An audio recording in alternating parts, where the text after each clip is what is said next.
Армысыздар, қазақ елі.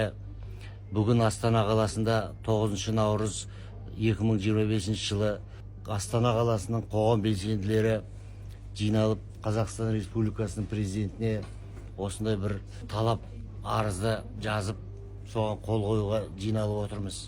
Осыны бүкіл қазақ елі көрсін деп, естісін деп, ел ішінде қандай мәселелер жүріп жатқандығын айқындау үшін осындай хат жазылды. Оны қоғам белсендісі Жәнібек Орынбасар ағамыз қазір жариялайды.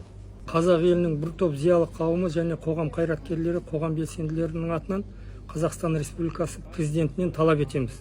Қазақстан Республика Конституциясының негізгі қағидаттарын басшылыққа ала отырып, қалыптасқан елдегі саяси, экономикалық, ішкі және сыртқы ахуалға қазақ халқының алаңдаушылығын бөлісе келе, және сіздің президент лауазымына келгеннен бергі ел азаматтары сеніммен қабылдаған республикамызда жаңа Қазақстан деп аталатын бағыттағы қол жеткен жетістіктердің мардымсыз екенін, ал кейбір бағыттарда қарама-қайшы бағытта жүріп жатқанына ренішімізді ортаға сала отырып, және сіз шұғыл шаралар қолданбасаңыз, еліміздегі жағдай ушыға түсіп, ең қасиетті құндылығымыз тәуелсіздіктен айырылуымызды ескерте отырып, келесі ұсыныстарды орындауыңызды халық атынан қатаң талап етеміз.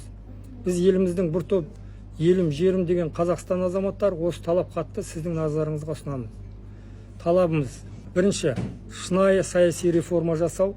Екінші, Қазақстан Республикасының 1993 жылы қабылданған Конституциясын қайтару.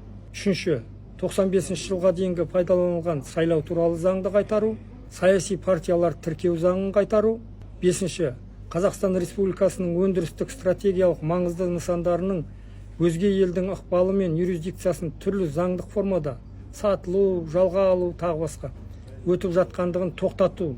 Алтыншы, Қазақстан Республикасының кен орындары мен қазба байлықтарын Қазақстан Республика азаматтарынан басқаға қандай заңдылық формада сатылу, жалға алу тағы басқа болмасынан рәсімделуін тоқтату.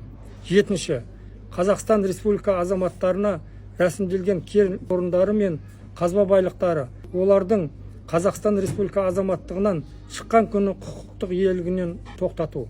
Сегізінші, Қазақстан Республикасы Евразиялық экономикалық одақтан, кедендік одақтан, Шанхай ынтымақтастық ұйымынан, ОДКБ-дан шығу. Тоғызыншы, егіндік, жайылымдық, шабындық жерлерді Қазақстан Республика азаматтарынан басқаға беруді, сатуды, жалға беруді тоқтату. Берілген жерлердің егіндік, жайылымдық, шабындық заңдылығын қайта қарау және тоқтату. 10-шы, қаңтар қырғынын зерттеу комиссиясын қайта құру. Оны қоғамда әділ көзқарасымен елге танымал болған белсенділерден, қарапайым халықтың ризашылығына ие болған өкілдерден жасақтау. Саяси тұтқындарды босату.